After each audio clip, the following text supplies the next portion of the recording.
Today's video is going to be short and sweet. I've got some sway bar end links from Level Up Suspension that I'm going to throw on my 2019 GMC Canyon. My previous video, I installed a set of Level Up Suspension sway bar relocation brackets and sway bar bushings. So check that out. I'll put a link to it in the description box below. They went ahead and sent me a set of their sway bar end links to put on my truck as well. So appreciate them for sending me these. These are great for replacements when you need to put new sway bar end links on your Chevy Colorado or GMC Canyon from 2015 to 2022. So these are nicely crafted standard stuff that you see from Level Up Suspension. We've got grade 8 hardware. These are polyurethane bushings and then an aluminum bushing here in the middle that looks nicely made. These will look great going in there with the sway bar brackets and relocation brackets that I have on the truck already. Let's dig in and get these installed. So coming here on the driver's side, you can see the existing sway bar end links that I have on my truck. I believe these ones are Prothane. I can't remember about them a long time ago. There's nothing really wrong with these ones right now. These also have polyurethane bushings,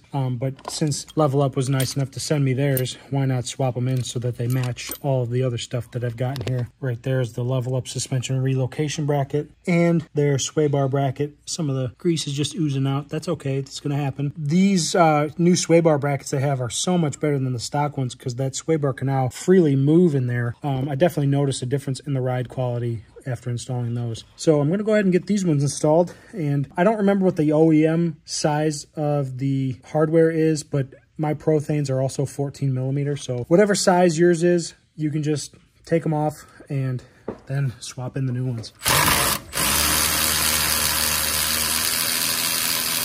You might need to tap them out to get them loose, but it shouldn't be terrible to get out. Remove the old hardware.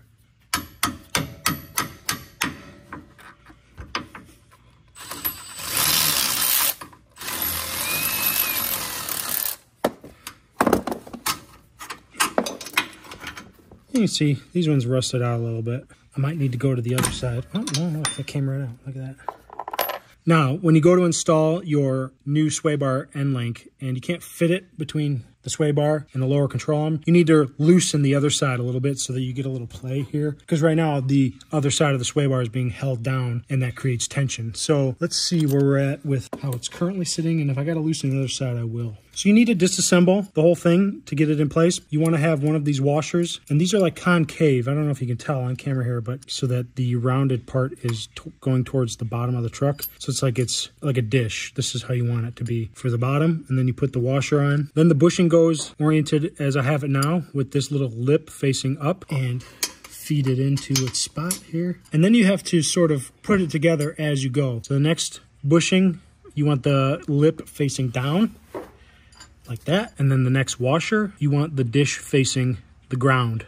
Oops, that one got away from me. So dish facing down, like that. And then this bushing, this, I don't know if the official term for this is stiffener. I don't know, bushing. We're gonna call it a bushing. Goes over the top here, and it looks like I'm gonna have trouble clearing this to get it installed. So I am gonna loosen that other side before I continue. Now, I've got that other side loosened up, so I should be able to move this.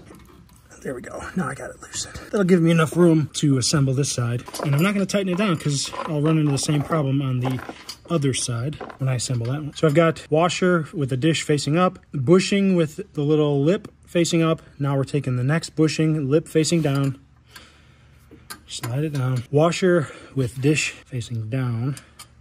And then we're going to take this stiffener bracket piece. Man, that just looks cool. We're going to slide it over. Then we're going to take another washer with the dish facing up, like that. Another bushing with the lip facing up. And then on the top, we need the lip facing down on the bushing, the dish facing down on the washer.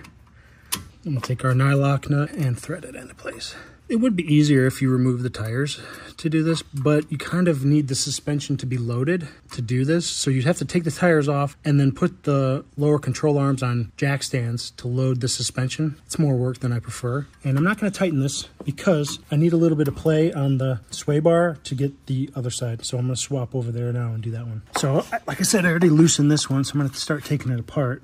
And I had this Prothane one came bent from the factory, so it's always more difficult to take apart every time I've had to do it. Just dealt with it till now.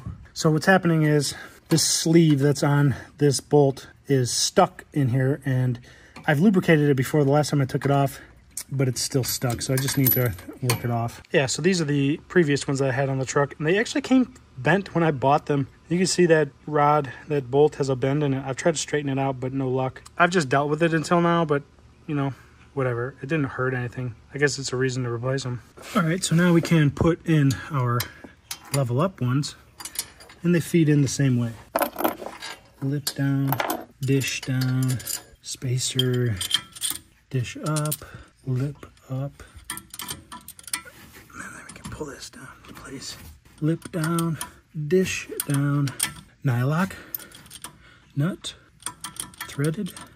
And now they're loosely in place. So now I'm going to tighten these, and they don't need to be cranked crazy, just until the bushing starts to squeeze a little bit. So I'll show you one side, and I'll do the other side as well. And then you'll definitely need 2 sets of wrenches so you can hold the nylock and tighten the thread of the bolt on the bottom. These are 14 millimeters.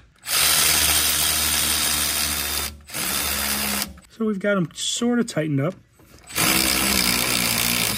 We're just sort of squeezed on this side. I'm gonna go another little bit more, and then I'm gonna call it a day. That's gonna be good enough. So like I said, just until the bushings start to squeeze, I may go a little bit more, but I'm gonna do the other side first and see how it looks after that.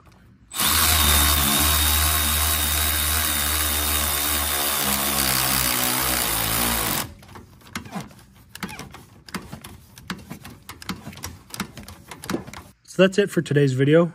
Be sure to check out Level Up Suspension's website. I'll post a link to it in the video description below. And if you like this video, give it a thumbs up. Love it if you subscribe. We'll see you next time. Later.